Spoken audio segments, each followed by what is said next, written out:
Sudah Bu. Alat tulis kamu udah disiapin, Mas. Mana tadi Iya, kunci Bu? nanti jangan ambil cari-carian lagi, siapin dulu.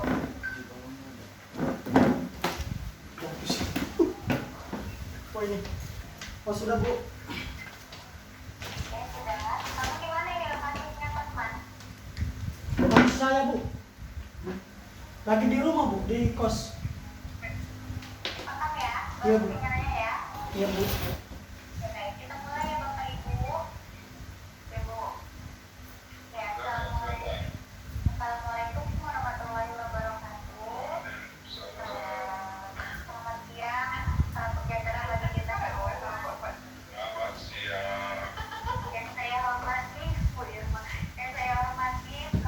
Pak Bupati Teguh, SK selaku pemimpinan pada siang hari ini, dan yang saya hormati Ibu Irmayani, Master Public Health, yang selaku pengundi dua pada siang hari ini. Baiklah, saya ucapkan terima kasih kepada Bapak dan Ibu pengundi yang telah hadir untuk mendengarkan presentasi proposal dari anak kita Fatma Setiawa dengan judul pengaruh complex exercise mengatasi masalah intoleransi aktivitas pada pasien CHF di ruang rawat inap Rumah Sakit Grand Med Lubuk Pakam. Nah, untuk seminar proposal pada siang hari ini akan kita bagi menjadi 3 sesi. Sesi pertama nanti adalah presentasi yang akan dibawakan oleh Fatman dalam waktu lebih kurang 10 menit. Kemudian sesi kedua adalah sesi tanya jawab dari Bapak Ibu pengundi 1 dan pengundi 2. Kemudian selanjutnya adalah sesi penilaian dan kesimpulan dari susunan proposal pada siang hari ini. Baiklah, saya selaku pembimbing Fatma Setiawa mempersilahkan Fatman untuk dapat mempresentasikan proposalnya dalam waktu kurang lebih 10 menit. Kepada Fatma Setiawa, saya persilahkan. Baik pada Bapak Ibu semua. Jadi sebelum saya memulai membacakan proposal saya pada hari ini, saya akan berterima kasih kepada Bapak dan juga Ibu, itu kepada kepada Pak Kuat selaku penguji satu saya, dan juga saya berterima kasih kepada Bu Irma sebagai penguji kedua saya, dan juga kepada Bu Aspia sebagai dokter dan pembimbing saya selama ini. Baik, di sini saya akan membacakan apa rengkapan dari semua hasil yang saya buat selama ini, Bu. Baik, saya akan membacakan judulnya pengaruh home-based exercise training terhadap mengatasi masalah intoleransi aktivitas pada pasien CHF di ruang rawat inap Rumah Sakit Grand Med Lubuk Pakam pada tahun 2020. Nah, di sini saya akan bacakan latar belakang pada penyakit CHF, yaitu di mana menurut WHO pada tahun 2016 kasus dari penyakit CHF itu sekitar 23 juta orang, dan di negara besar yaitu Amerika, menurut CDC pada ya Pak. Selain wajah disorot, jangan buka wajah terus-terusan. Iya Pak. Selain jadi tampilkan, jangan buka wajah terus-terusan. Udah bosan puas biasa sama Bu Irma, maka nggak dilihatnya lagi. Maaf Pak. Baik, saya ulang Bapak Ibu. Oke, itu. Saya ulang Pak. Silakan. Oke, di sini saya akan bacakan kumpulan kasus dari beberapa penelitian, yaitu menurut WHO pada tahun 2016 yaitu sekitar 23 juta orang, dan menurut CDC di negara Amerika yaitu pada tahun 2016 sekitar 57 juta kasus penyakit CHF. Dan di Indonesia sendiri pada tahun 2016 menurut Perki yaitu sesuai gejala sekitar 229.696 orang, dan didiagnosis sekitar sekitar 550.000 sekian orang. Dan di Sumatera Utara menurut Riskesdas pada tahun 2015 yaitu kasusnya sekitar 26.819 orang. Kemudian di sini ada rumusan masalah. Berdasarkan latar belakang di atas, maka dirumuskan masalah yang diajukan dalam penelitian ini adalah apakah ada pengaruh home based exercise training terhadap mengatasi masalah intoleransi aktivitas pada pasien CHF di Rumah Sakit Grand Melu Bupakam. Nah, di sini ada tujuan umum penelitian, yaitu untuk mengetahui apakah ada pengaruh home based exercise training atau HBT terhadap mengatasi masalah intoleransi aktivitas pada pasien CHF di Rumah Sakit Grand Melu Bupakam. Dan tujuan khususnya yaitu untuk mengetahui pengaruh intoleransi aktivitas sebelum dilakukan home based exercise training atau HBT terhadap pasien congestive heart failure atau CHF. Dan yang kedua, untuk mengetahui apakah ada pengaruh intoleransi aktivitas sesudah dilakukan home based exercise training terhadap pasien CHF atau disebut dengan CHF. Oke, di sini ada manfaat dari penelitian itu sendiri. Yang pertama itu, satu, bagi institusi pendidikan. Yang kedua, bagi pasien. Dan yang ketiga, bagi institusi pelayanan kesehatan. Dan yang keempat, bagi peneliti selanjutnya. Nah, di sini saya akan memberikan pengertian dari CHF itu sendiri, di mana congestive heart failure itu sendiri adalah gagal jantung kongestif, yaitu di mana jantung sebagai alat pemompa darah tidak mampu lagi memenuhi kebutuhan darah untuk keperluan metabolisme tubuh, gagalnya aktivitas jantung terhadap pemenuhan kebutuhan tubuh, serta fungsi pompa jantung secara keseluruhan tidak lagi bekerja normal seperti biasanya. Ini menurut Susanto pada tahun 2014.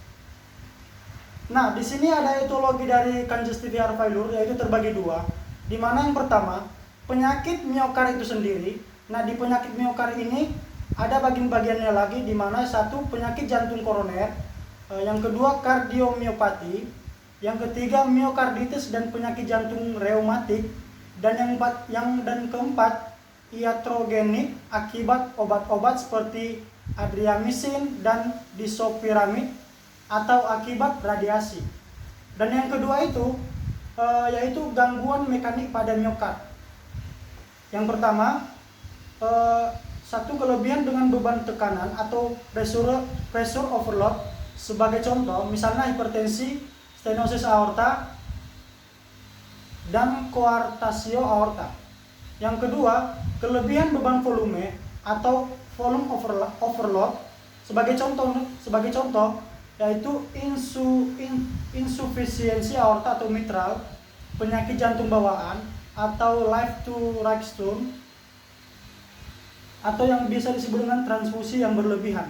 Kemudian ada hambatan pengisian, sebagai contoh constrictive perikarditis atau tamponade menurut Kebo pada tahun 2010.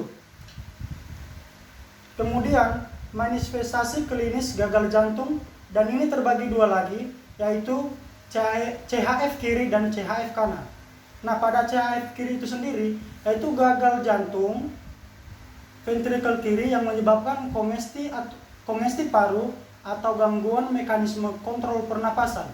Jadi kondisi ini menyebabkan ketidakmampuan pasien melakukan aktivitas sehari-hari, membatasi pekerjaan atau aktivitas yang disukai oleh pasien. Nah, sedangkan pada CHF kanan yaitu saat ventrikel kanan mengalami penurunan fungsi, edem peripher dan kongestif vena ke organ mulai terjadi. Jadi jika proses ini terjadi secara cepat, peregangan kapsul di sekeliling liver menyebabkan ketidaknyamanan yang berat. Kemudian di sini ada sedikit pengertian dari home based exercise itu sendiri, yaitu menurut Levin pada tahun 2014, yaitu latihan fisik merupakan aktivitas fisik yang terencana dan terstruktur dengan tujuan untuk mempertahankan atau meningkatkan kebugaran fisik. Latihan ini meliputi tipe, intensitas, durasi, dan frekuensi tertentu yang disesuaikan dengan kondisi pasien. Nah, kemudian di sini ada juga sedikit pengertian dari intoleransi aktivitas, yaitu di mana intoleransi aktivitas ini didefinisikan sebagai ketidakcukupan energi psikologis atau fisiologis untuk mempertahankan atau menyelesaikan aktivitas kehidupan sehari-hari yang harus atau yang ingin dilakukan pasien. Ini menurut Keliat, Dewi Windarwati, Pak Wirowiono, dan Suhu pada tahun 2015. Nah, penyebab dari intoleransi aktivitas itu sendiri adalah yaitu satu, ketidakseimbangan antara suplai dan kebutuhan oksigen. Yang kedua, kelemahan. Yang ketiga, karena imobilisasi, dan yang keempat itu gaya yang hidup monoton. Nah, di sini telah saya simpulkan di kerangka teori di mana kenapa bisa terjadi CAF dan juga hingga menyebabkan intoleransi aktivitas pada pasien CAF itu sendiri. Yaitu di sini saya akan bacakan. CAF itu terjadi karena di sini ada terbagi 4. Yang pertama itu disfungsi miokardium, yang kedua beban tekanan awal, yang ketiga beban sistol berlebihan, yang keempat beban volume juga berlebihan. Nah, di sini saya akan bahas bagian yang pertama. Di bagian disfungsi miokardiumnya itu terjadi kontraktilitas berkurang, sehingga ini menyebabkan beban kerja jantung meningkat, sehingga ini akan menyerang CAF bagian kiri. Yang kedua, ketika terjadi beban tekanan awal, maka beban sistol juga akan meningkat, sehingga terjadi hambatan pengosongan ventrikel, dan ini juga akan menyebabkan beban kerja jantung akan meningkat dan menyebabkan CAF kiri. Yang ketiga, beban sistol berlebihan. Ketika terjadi beban sistol berlebihan, maka preload tadi akan meningkat, dan ini akan menyebabkan beban kerja jantung juga meningkat. Yang keempat itu beban volume berlebihan. Ketika beban volume berlebihan, maka ia akan menyerang CAF bagian kanan, dan ini akan menyeluruh dan mencakup dan ini akan menyebabkan CAF itu terjadi. Kemudian setelah terjadi CAF, maka terjadilah kegagalan pompa ventrikel kiri, sehingga terjadilah forward failure, dan ini akan menyebabkan beberapa masalah lagi. Yang pertama itu cardio output menurun. Nah, setelah terjadi cardio output menurun, maka supply O2 ke otak juga akan menurun. Nah, ini saya akan lanjutkan lagi di bagian cardio output menurun. Ketika cardio output menurun, suplai darah ke jaringan akan berkurang, dan ini akan menyebabkan metabolisme anaerob. Kemudian, lanjutan dari suplai darah ke jaringan, ketika suplai darah ke jaringan berkurang, maka secara otomatis nutrisi juga akan kurang dari kebutuhan tubuh, dan ini akan menyebabkan kelemahan bagi pasien hingga menyebabkan intoleransi aktivitas. Nah, di sini tadi ada lanjutan metabolisme anaerob. Ketika terjadi metabolisme anaerob, maka terjadi timbunan asam laktat atau sisa-sisa metabolisme dalam tubuh akan menumpuk, sehingga terjadi fatigue atau yang biasa disebut dengan rasa malas pasien atau rasa ingin tidur pasien, sehingga ini menyebabkan intoleransi aktivitas. Kemudian kita akan masuk di bagian kerangka konsep. Di sini ada kerangka konsep, yaitu variabel independen dan variabel dependen. Variabel independen itu sendiri adalah home based exercise training, dan variabel independennya itu sendiri intoleransi aktivitas. Masih lama. Tidak, Pak. Ya, karena saya mau menguji penelitian, bukan mau mendengarkan materi CHF. Baik, Pak. Saya mau menguji penelitian, bukan mau mendengarkan ceramah tentang domestic heart failure. Baik, Pak. Lanjut berpikir aja deh. Iya, Pak. Baik, sekarang kita akan masuk di hipotesa. Nah, itu ada home based exercise training. Kemudian apakah ada pengaruh terhadap masalah intoleransi aktivitas pasien itu sendiri. Dan kemudian kita akan masuk pada bab 3, yaitu jenis dan rancangan penelitian. Hipotesis itu bukan lagi pertanyaan, kawan. Hipotesis itu jawaban. Jangan lagi apakah ada pengaruh. Ya, Pak. Hipotesis itu ada pengaruh ini. Nah, udah selesai. Jangan apakah lagi. Itu urusan masalah, kawan. Baik, Pak.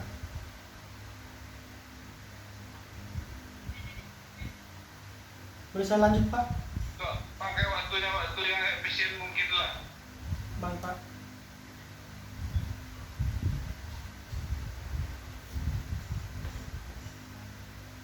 Jadi di sini saya akan langsung bacakan pada bab 3-nya, yaitu lokasi dan waktu penelitian. Nah, lokasi penelitian itu sendiri dilakukan berdasarkan satu, jumlah pasien CHF berjumlah 25 orang, yaitu di Rumah Sakit Grand Med yang merupakan rumah sakit tipe B. Yang ketiga, Rumah Sakit Grand Med yang berlokasi di daerah yang dijangkau oleh peneliti. Dan yang keempat itu Rumah Sakit Grand Med merupakan salah satu tempat lahan praktik mahasiswa atau mahasiswi itu sendiri.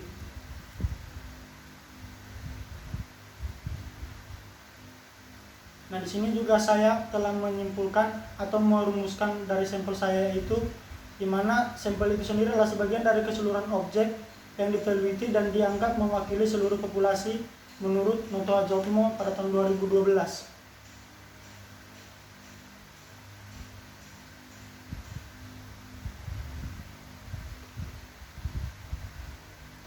Baik, di sini saya akan membacakan kriterianya, yaitu kriteria yang pertama atau disebut dengan kriteria inklusi, yaitu merupakan persyaratan umum yang harus dipenuhi.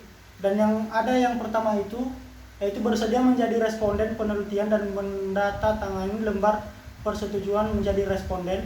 Yaitu yang kedua, pasien yang terdiagnosa congestive heart failure.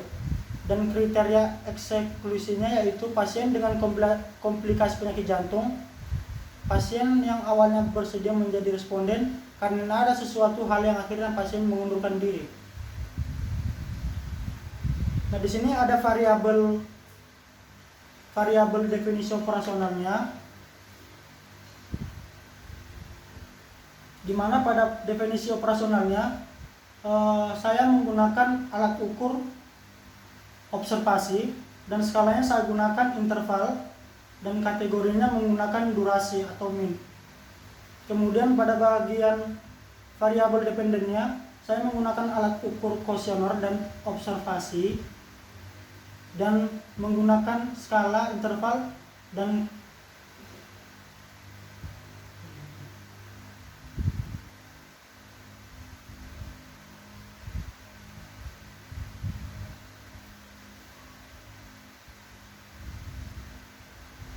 Nah, di bagian kategori dan skornya itu, karena saya menggunakan observasi, di sini observasi dan kuesioner, di sini saya akan memberikan sebuah pertanyaan kepada pasien pada saat saya wawancara nanti. Nah, di sini ada analisa data, yaitu univariat dan bivariat.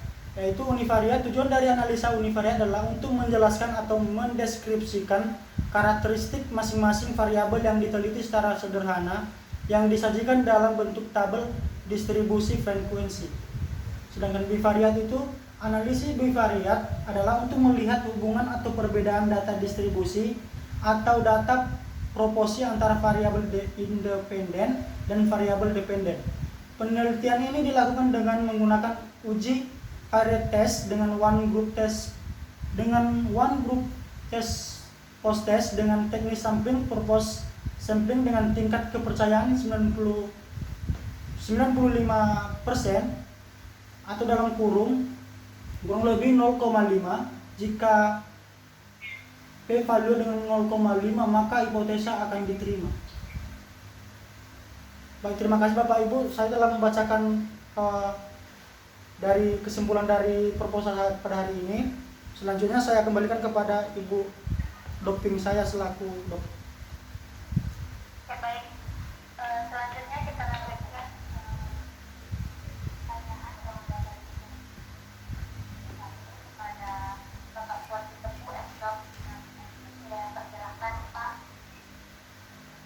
Oke, baik. Terima kasih Bu Asmia Rahayu selaku Ketua Komisi dan pada siang hari ini atas kesempatan yang diberikan kepada kami selaku Komisi 1.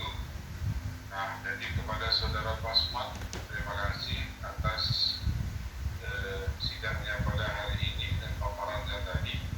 Tapi dari paparan yang Anda lakukan, ya, saya menyimak, saya sendiri tidak mengerti atau belum bisa memahami proposal Anda ini seperti apa, desain atau bentuk arahnya nantinya.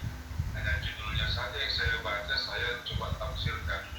Tapi dari paparan Anda tadi, ngawur dia di akhir itu menganalisa data kok muncul lagi jenis penelitian one group pos grup tahap grup dari situ lah tadi kan. Nanti bisa lebih lanjut nanti di Rumayani ya register penuh harap ini MPH nanti lebih menguasai metodologinya. Siap-siaplah Anda, saya akan mengklarifikasi nanti dari sisi substansi keperawatannya, apakah memang penelitian Anda ini sudah dalam ranah keperawatan atau tidak. Baik, Pak. Itu dia, karena Anda kan mau jadi sarjana keperawatan, tentunya kan penelitian Anda ini punya kontribusi demi ataupun untuk perkembangan ilmu keperawatan nantinya ataupun untuk perawatan pasien. Oke, saya mulai. Apa yang menjadi judul proposal Anda tadi? Yaitu pengaruh home based exercise training terhadap mengatasi masalah intoleransi aktivitas pada pasien CHF di ruang rawat inap Rumah Sakit Gremet Lubukpakan. Oke, saya garis bawahi dulu di Rumah Sakit Gremet Lubukpakan ruang rawat inap. Ya, Pak. Nah, di sana ada pasien CHF. Selama ini pasien CHF yang dirawat di Rumah Sakit Gremet, di terbelakang saya tidak dapat melihat berapa gambaran case-nya, tetapi di bab 3 tadi, kalau saya nggak salah mendengar, ada yang menyatakan 25 orang atau 24 orang tadi. Iya, Pak. Itu hasil observasi Anda, tapi di latar belakang tidak ada saya temukan itu. Jadi gambaran selama ini pasien CHF yang ada di Rumah Sakit Gremet itu ya salah satu diagnosa ataupun masalahnya memang pada mereka itu adalah intoleransi aktivitas. Nah, di dalam menghadapi permasalahan intoleransi aktivitas di sini tadi, ya sedikit dia bergerak, sedikit dia maaf kata ya, mau buang air besar saja pun mengenai dia sudah sesat dan sebagainya. Kan begitu. Iya, Pak. Apa yang dilakukan intervensinya sudah oleh perawat-perawat yang di ruang rawat inap ini. Bagaimana, Pak? Apa yang telah dilakukan intervensinya pada pasien intoleransi aktivitas pada penderita CHF ini? Karena tidak ada gambaran permasalahan apa, permasalahan keperawatannya, permasalahan intoleransi aktivitas pada latar belakang. Apa yang telah dilakukan oleh rekan-rekan perawat di Rumah Sakit Gremet ini, di ruang perawatan itu? Baik, Pak. Biasanya kalau melayani pasien CHF yang ada di Rumah Sakit Gremet, biasanya yang saya jalani biasanya itu para perawat. Saya nggak bertanya kamu kan peneliti bukan perawat kamu di situ. Iya, Pak. Saya bertanya perawat yang bekerja di situ merawat pasien CHF yang sekitar 20-an orang tadi. Apa intervensi keperawatannya yang dia lakukan? Apa intervensi keperawatan yang dilakukan pada pasien CHF yang intoleransi aktivitas ini? Karena kan kamu gambarkan di latar belakang.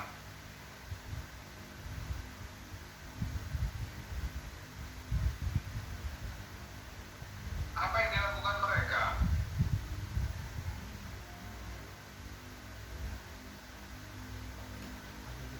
Oke, Anda nggak bisa menjawab.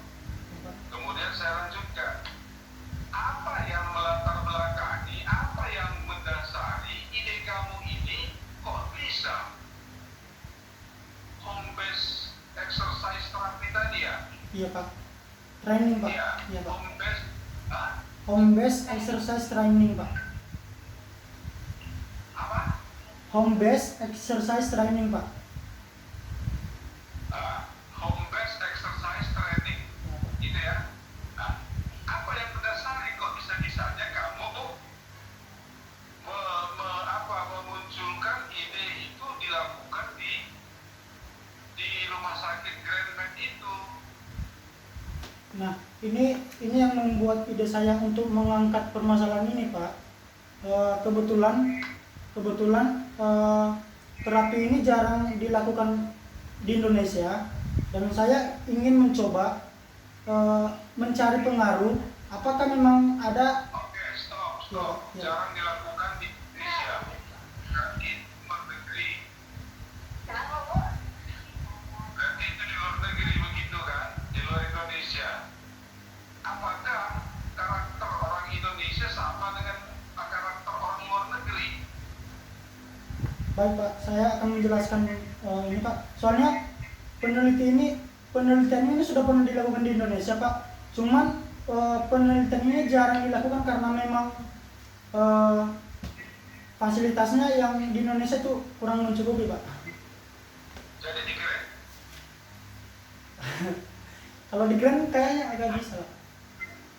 Kalau Di Grand ada pas- atau